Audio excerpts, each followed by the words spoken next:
Përshëndetje shikues të nderuar, jeni me edicionin më të ri të emisionit 60 minuta. Përderisa lufta e Shteteve të Bashkuara e Izraelit me Iranin po vazhdon, ndikimi i saj në regionin e Lindjes së Mesme, por edhe në mbar botën është zgjeruar. Duke pasur parasysh shtete të cilat vetëm disa vite më parë nuk ishin pjesë e marrëveshjeve abrahamike, tani po ato shtete siç janë Emiratet apo Bahreni janë në anën e Shteteve të Bashkuara dhe Izraelit në këtë luftë. Përderisa vite më parë, askush nuk do ta imagjinonte se diçka e tillë mund të ndodhte. Për këto, por edhe raportet me Kosovën, bisedoj me ambasadorën e Izraelit në Kosovë, Tamar Zif. Por fillimisht lajmet kryesore të ditës dhe këta janë titujt kryesor. Përfundon takimi Kurti Abdigjiku, nuk ka ndonjë parafrim qëndrimesh lidhur me zgjedhjen e presidentit. Studentët shqiptar protestuan në Shkup, kërkojnë që të mundsohet në gjuhën shqipe provimi jurisprudencës, kërkuan ndërheqje të ministrit të drejtësisë. Prokuroria themelore në Prizren ka ngritur akt akuz për posedim të 4,4 kg kokainë ndaj 3 të pandehurve. Shobaja dhe Irani po negociojnë një marrëveshje armëpushimi të mundshëm brenda 45 ditësh si pjesë e një marrëveshjeje me 2 faza. Po vazhdojmë gjërësisht me lajmet e ditës. Nuk është gjetur konsensus për çështjen e presidentit mes kryetarit të lëvizjes vetëvendosje, njëherë është kryeministër Albin Kurti dhe kryetarit të LDK-s Lumir Abdigjiku. Kurti ka deklaruar pas takimit se nuk ka lëvizje të reja, por u shpreh se me takime dhe biseda të tilla mund të arrijë marrëveshje. Ai tha se është i vendosur që të shmangë zgjedhjet e reja pasi nuk janë zgjidhje. Jemi të përcaktuar që të shmangim zgjedhjet të reja, sepse nuk do të ishin zgjidhje për numrin prej 80 deputetësh. Është sfidë gjigante që një parti të ketë 80 deputetë dhe të mund ta zgjedhë presidentin, ka thënë ai. Kurti para mediave ka shtuar se do të përpiqet që për këtë çështje të diskutoj edhe me kryetarin e PDK-s Bedri Hamza. Sipas tij, kërkesa e PDK-s për të mbajtur emrat e kandidatëve të fshehur e ka bërë të vështirë arritjen e marrëveshjes. Edhe Abdigjiku ka thënë se nuk është arritur ndonjë marrëveshje me Kurtin. Ai për mediat ka shtuar se nuk është diskutuar për emra konkret për presidentin, por ka theksuar se të 3 pozitat nuk mund t'i takojnë një partie politike. Vazhdimsi të vendimit gjykatës kushtetuese mbi afatin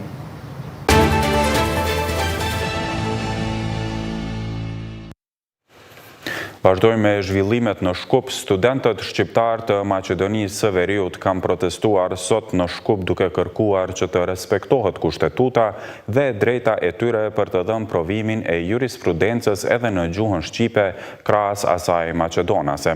Ata kërkojnë drejtësi për studentët dhe dorëheqje nga ministri i drejtësisë Igor Filkov, i cili u amohon të drejtën e garantuar me ligj. Studentët kanë mbajtur flamur shqiptar dhe pankarta me mbishkrimin ndal diskriminimit institucional. Ata mbajtën fjalime ku ndër tjerash është thënë se ligji për gjuhët është i qartë, derisa u kanë kërkuar institucioneve që ta respektojnë. Mos e prekni ligjin për gjuhët ishte një nga mesazhet e protestës. I ndjekur nga brohoritje për llogaridhënie dhe dorëheqje. Kryeministri Hristijan Miskoski u bëri thirrje studentëve dhe pjesëmarrësve të mos lejojnë veten, siç e tha ai, të jenë mjet në duart e një partie politike opozitare, duke shtuar se qeveria tashmë ka formuar një grup ekspertësh kushtetues që po punojnë për të gjetur një zgjidhje.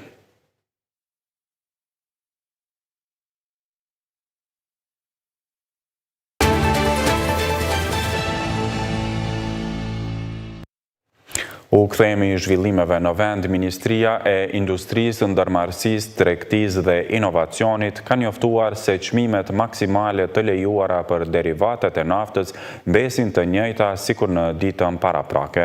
Pra për sot, 6 prill, çmimet maksimale të lejuara janë nafta deri në 1,86 euro për litër, kurse benzina 1,49. Minti u ka bërë thirrje operatorëve ekonomik që të zbatojnë me përpikëri vendimin për çmimet çmimet maksimale të lejuara me qëllim garantimin e një tregu funksional të qëndrueshëm dhe në shërbim të interesit të konsumatorit. Shkeljet e këtij vendimi do trajtohen në përputhje me legjislacionin në fuqi, thuhet në njoftim. Për shkak të këtij vendimi të ministrisë, shoqata e naftëtarëve paralajmëron protesta kundër vendimit të qeverisë për naftën.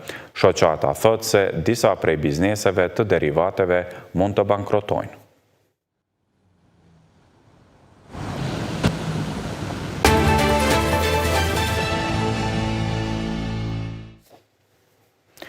Filmi më i ri propagandues serb i titulluar Žetva është dhënë premier ku të pranishëm kanë qenë njerëz të politikës, artit dhe kulturës në Beograd. Filmit i ka paraprir hapja një ekspozite me titullin Shtëpia e verdhë, krimi i padënuar. Filmi, siç përshkruhet nga vetë produksioni, është histori tronditse e një banori gjerman që ka nevojë për transplantim të zemrës dhe siç shihet në përshkrimet të ndryshme që i bëhen filmit, shqiptarët e Kosovës janë ata që ja sigurojnë atij një zemër serbi. Në këtë film, sipas edhe vetë disa kritikëve serb, s'ka fije arti, e për artistë të Kosovës është thjesht një projekt në vazhdën e propagandës. Serbia historinë me trafikim organesh e ka shëtitur gjithandej edhe me ndihmën ruse. Ka arritur deri te një raport në Këshillin e Evropës dhe marrë shkas nga ai raport, sot funksionojnë dhomat e specializuara të Kosovës në Hag. Hetimet intensive ndërkombëtare nuk kanë vërtetuar të ketë ekzistuar transplantimi i organeve.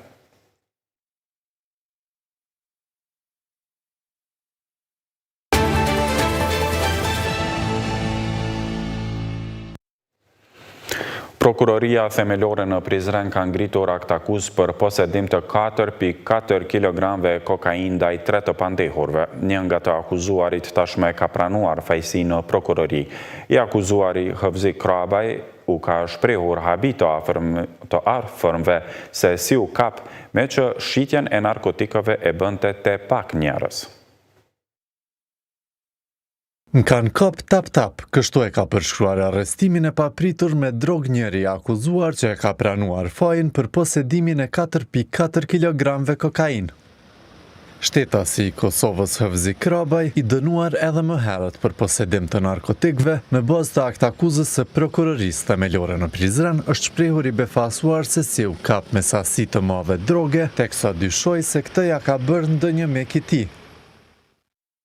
Nga këto transkripta vërtetohet fakti se si pandehuri Hëvzi Krabaj është marrë me shitblerjen e substancave narkotike, i cili gjatë bisedës me familjarët e tij të njëjtëve i drejtohet duke i thënë: "Ama kur s'ma ka marrë menja se najherë tani në zemra që bi. Ama më kanë kap tap-tap. Po dyshoj që dikush më ka qit, dikush ndonjë shok i imi. O që ta shurujsha shumë se s'jam kanë të punu heq. Jam kanë të punu me 2 veta, 3 veta, o të edhin sa jam qetësu, po këtu më ka qit dikush." Për këtë rast të dyshuar janë 3 persona, por 2 janë në paraburgim. Policia e Kosovës që nga gushti i 2025-ës është në kërkim të shtetasit të Maqedonisë së Veriut dhe Belgjikës, Fidan Husmani, që në bazë të akt akuzës është partneri të akuzuarës Elmedina Rexhepi. Rexhepi, e cila nuk e ka pranuar fajsin, ka thënë se nuk ka pasur dijeni për tregtim të narkotikëve.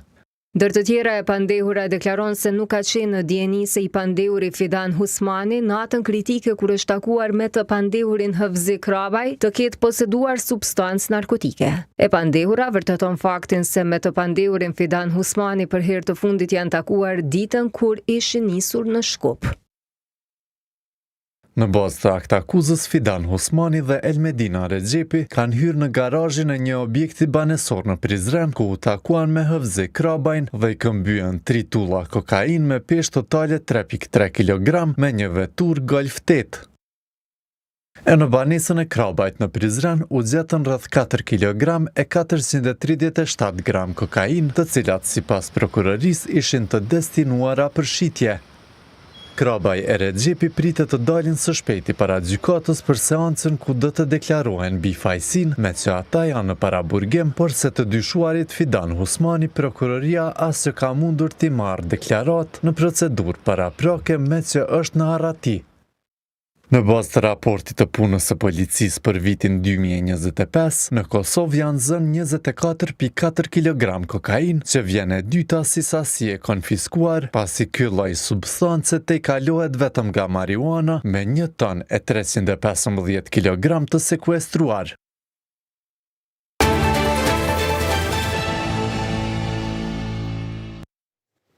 Vazhdojmë me lajmin kryesor nga bota. Një propozim nga ndërmjetësit për armëpushim 45 ditor në luftën e Shteteve të Bashkuara dhe Izraelit ndaj Iranit duket se është hedhur poshtë nga palët ndërluftuese. Irani ka thënë se është duke hartuar propozimet e tij, të cilat do t'i bëj publike në kohën e duhur, ndërkaq një zyrtar i Shtëpisë së Bardhë ka thënë se as presidenti Donald Trump nuk e ka nënshkruar atë.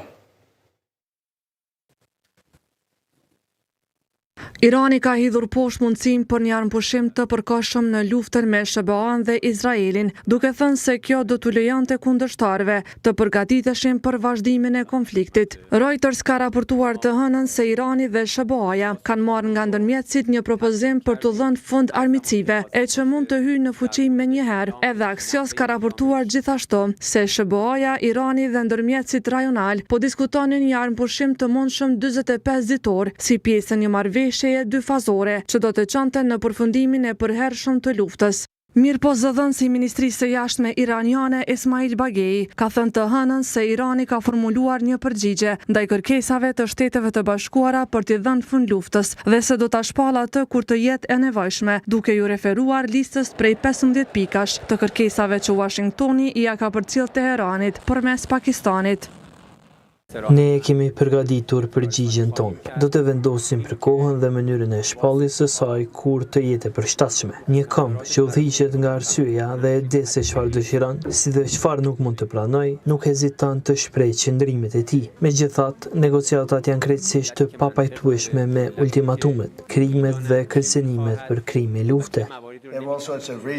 E një zyrtar i Shtëpisë së Bardhë ka thënë në kushte anonimiteti se edhe presidenti i SBA-s Donald Trump nuk e ka nënshkruar propozimin e hartuar nga vendet që bëjnë thirrje për një armëpushim 45 ditor, ndërkohë Teherani zyrtar po vazhdon të rezistoj presionit për ta rihapur ngushticën e Hormuzit, teksa ultimatumi të ri të vendosur nga presidenti Trump po i vjen fundi të bjerë mbi Teheran nëse nuk arrin një marrëveshje deri në fund të ditës së martë, që do të lejonte rikthimin e trafikut përmes rrugës jetësore për furnizimet globale me energji, ndërkohë sulmet ndërmjet SBA-s e Izraelit dhe Iranit kanë vazhduar edhe të hënën. Izraeli ka bërë të ditur se ka vrarë shefin e inteligjencës së Gardës Revolucionare të Iranit, General Majed Kademi. Lajmin e ka konfirmuar më vonë edhe vet Irani. Izraeli po ashtu ka sulmuar sërish një fushë të rëndësishme gazi në Iran, teksa Irani ka thënë se kishte sulmuar një bazë ushtarake amerikane në një ishull të Kuvajtit.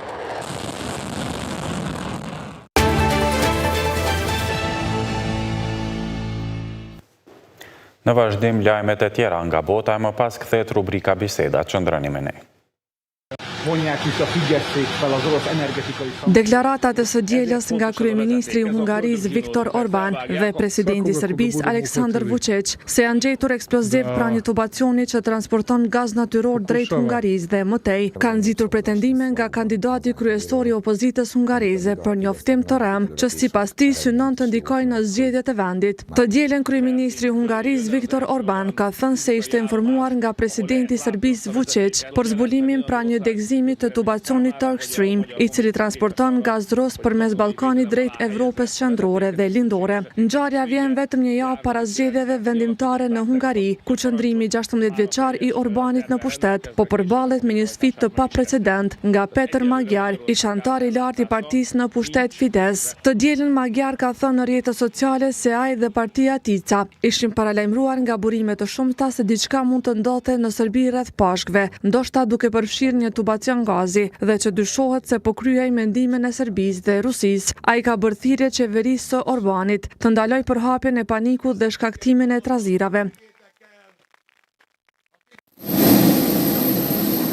Presidenti i Ukrainës Volodymyr Zelensky dhe presidenti i përkohshëm i Sirisë Ahmad al-Shara kanë rënë dakord për thellimin e bashkëpunimit në fushën e sigurisë, një zhvillim që po cilësohet si një aleancë e papritur ushtarake mes dy vendeve. Marrëveshja u arrit gjatë një vizite të Zelenskit në Damask të dielën. Vizita e tij e parë në Siri pas rrëzimit të regjimit të Bashar al-Assad në vitin 2024. Takimi ndodhi në një moment kur Ukraina po kërkon të zgjerojë partneritetet e saj të sigurisë në Lindjen e Mesme, në sfondin e luftës së vazhdueshme me Rusinë dhe tensioneve rajonale. Sipas deklarimeve zyrtare, dy liderët diskutuan mënyrat për të përballur pasojat e luftës, si dhe mundësitë për bashkëpunim më të ngushtë në siguri dhe mbrojtje. Zelensky ka theksuar se Ukraina është e gatshme të ndajë përvojën e saj, përfshirë ekspertizën në përdorimin e dronëve në këmbim të forcimit të kapaciteteve mbrojtëse, ndërsa al-Shara e cilësoi marrëveshjen si hap drejt forcimit të partneriteteve ndërkombëtare të Sirisë, duke theksuar se bashkëpunimi do të përfshi edhe shkëmbimin e ekspertizës dhe zhvillimin ekonomik.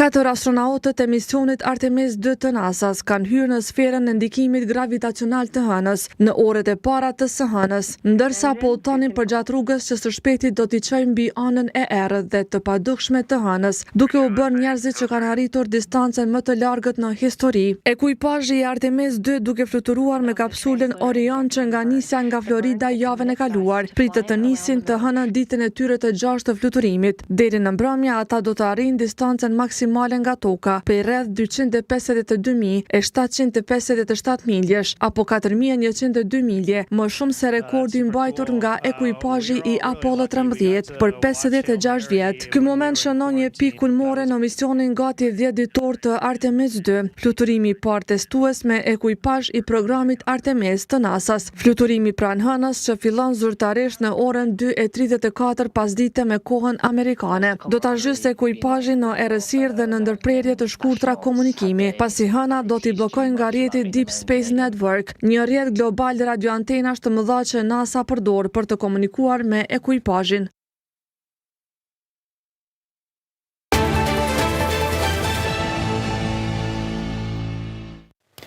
Dhe të nderuar shikues, siç ju paralajmëruam, sot do zhvillojmë një bisedë me ambasadoren e Izraelit në Kosovë, Tamar Ziv, me të cilën do të bisedojmë më tepër për situatën në Izrael dhe në Lindjen e Mesme, po ashtu edhe për raportet e Izraelit me Kosovën, pasi që po shënohen 5 vjet të nënshkrimit të raporteve bilaterale dhe të tjera. Ambasador Ziv, good afternoon and thank you for this interview. Good afternoon and thank you for having me over. I would like to begin with the current situation in Israel, Ambassador. This is quite different from last year's war with Iran, or as we know it as 12-day war. So what is different now as it is longer, and what is the Israeli government's approach to the situation? Well, yes, like as you mentioned, this war is longer. We're now on the 34th day, if I'm not mistaken. This is a war in which we're not only dealing with the Iranian terror regime, but the day after everything began, Hezbollah decided to join the war and to support its sponsor, the Iranian regime. And actually, since March 2nd, we have another front in the north, a front that we, of course, did not provoke in any way, and it was Hezbollah's decision to support the Iranians. And since then, they have been firing ceaselessly at the north of Israel. More than 4,000 of different types of missiles have been fired only by Hezbollah to Israel since March 2nd. And as you probably also know, the Houthis decided to join the war as well a few days ago, and they've also began launching missiles against Israel. So basically, I think we can say that we have a three-front war on our hands now. And, the situation, and all of these terror organizations are actually targeting civilians, whereas Israel and the United States are targeting the nuclear installments in Iran and the ballistic missile industry, then the Iranians, the Hezbollah, and the Houthis are only or mostly targeting civilian populations, aiming cluster munitions, which are, by the way, illegal against the civilian population in Israel. And on a daily basis, we have tens, if not more, sirens from the north to the south, warning the population to go to shelter because a missile attack is about to begin. The Israeli government and the United States, when they started the attack on Iran, initially on the first days, it was announced that they are fighting to change the regime. So they would, on the first day, the attacks killed Ayatollah Khamenei and other leaders of Iranian regime. But on the way, seems like the goals of this war changed. What is the approach now to ceasefire to be reached? Well, I think that first of all, and the reason why the United States and Israel went to war was to avoid having a nuclear country, which is a terror regime in the Middle East, of course. And that was the main reason, to significantly weaken, hopefully dismantle Iran's nuclear capabilities, as well as the missile capabilities, because as the world sees, the Iranian regime is actually targeting not only Israel, but it has targeted 12 different countries all around Iran's borders since the war began. If we're talking about Saudi Arabia, Kuwait, Qatar, United Arab Emirates, Cyprus, which is part of the European Union, of course, Turkey, and others. So those were the two main goals. And of course, on the way, we think that for the people of Iran and the people of the whole world, if this regime were to be toppled, it would be, I think, a new beginning for the world. But at the moment, that's not happening. And it seems that the Iranian regime have control of the inner situation. But we're, of course, very hopeful that someday soon the Iranian regime will fall. And in relations to this, it was quite many times mentioned that there is needed support from the local population of Iran, including many protests that were being held. What is now the current situation? Are there the protests ongoing in Iran? And also, by this, I would like to mention the approach of the son of the former Shah of Iran and his approach that is supportive to removing the regime in Iran and including establishing relations with Israel? Well, it's very hard to know what's going on in Iran now, because for almost a month the internet has been turned off in Iran, and it's very difficult to get information about the interior situation at the moment.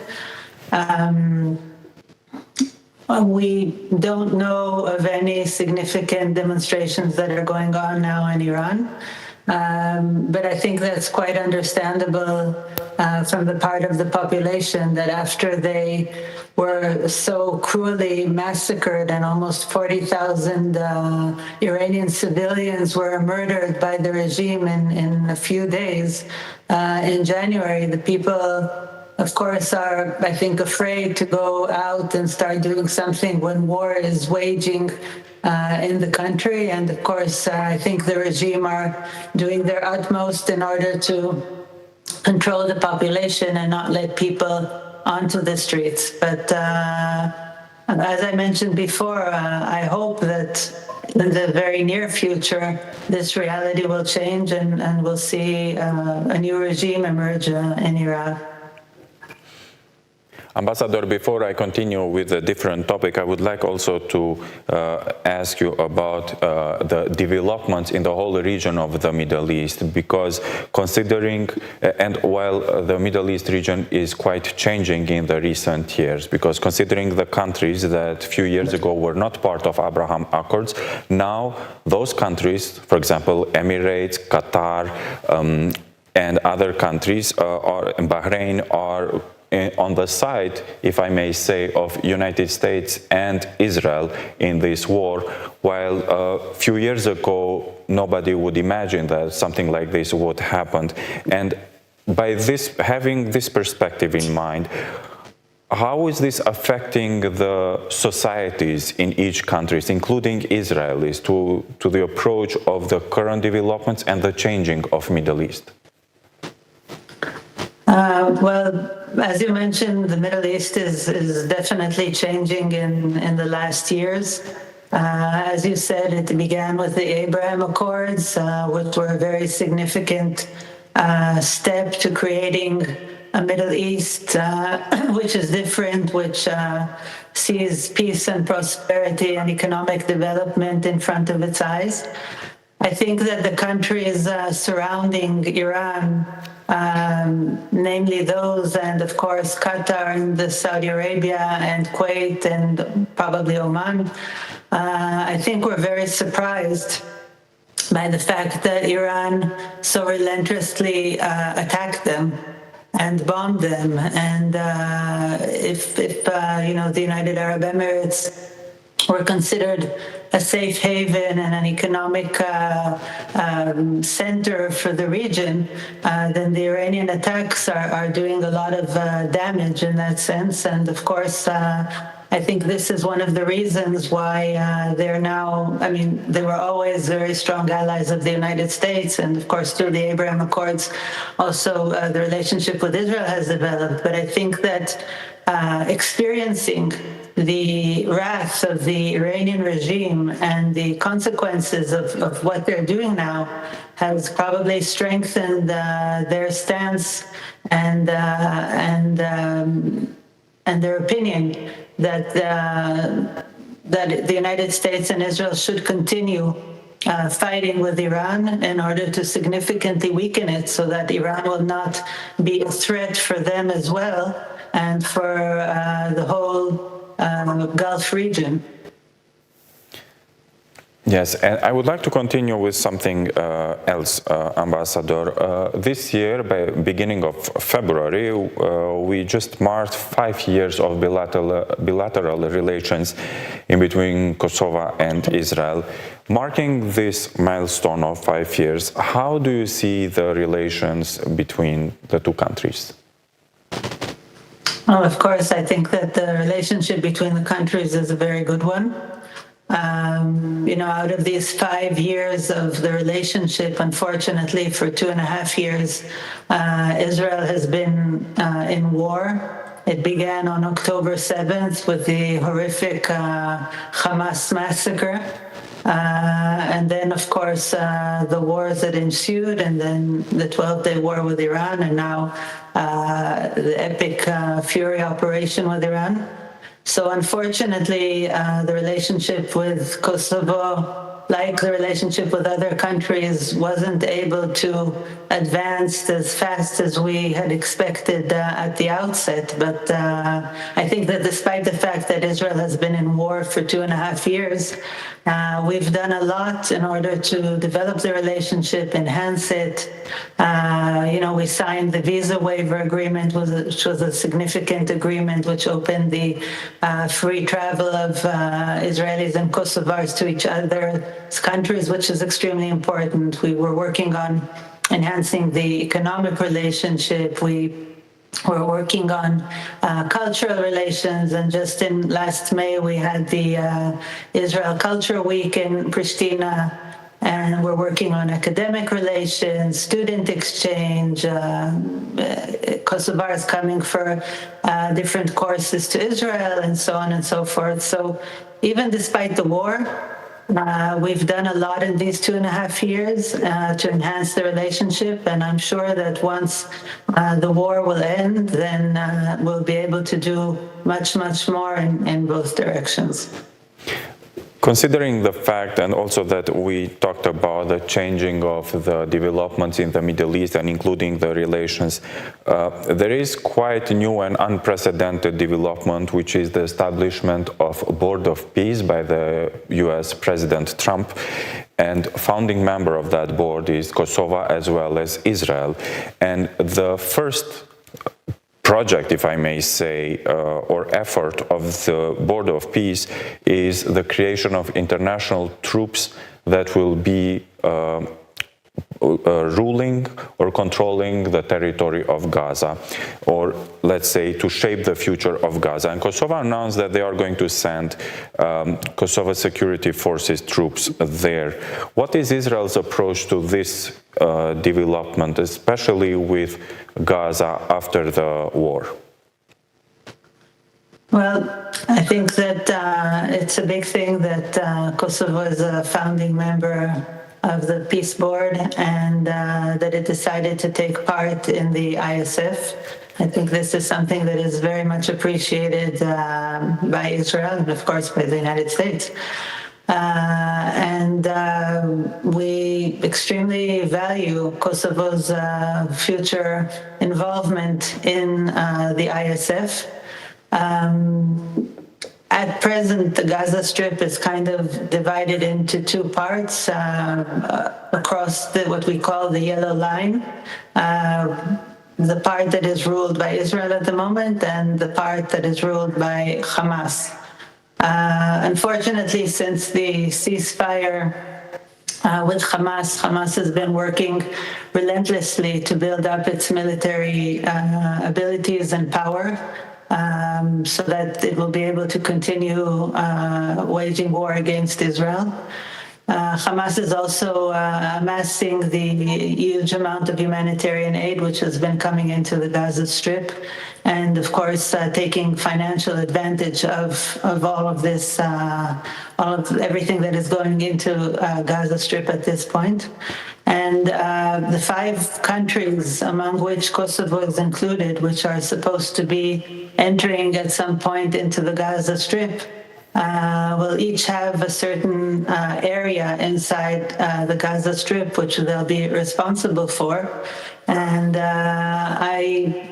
we don't know exactly what the mandate is for the different forces from the different countries.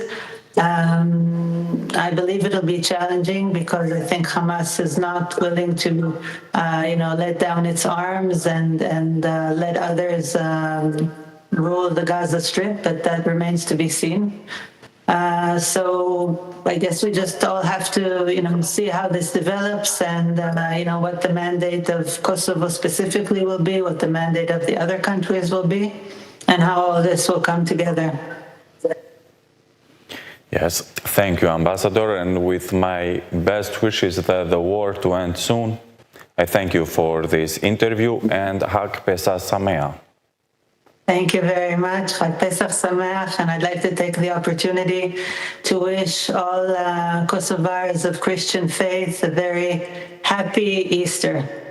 Thank you. Thank you.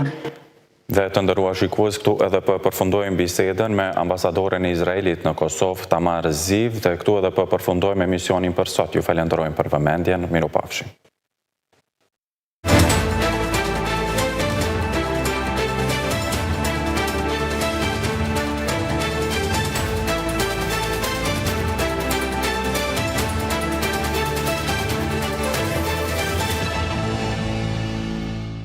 Shikues të nderuar, për më shumë video si kjo, regjistroni në kanalin e KOHAVISIONit në YouTube.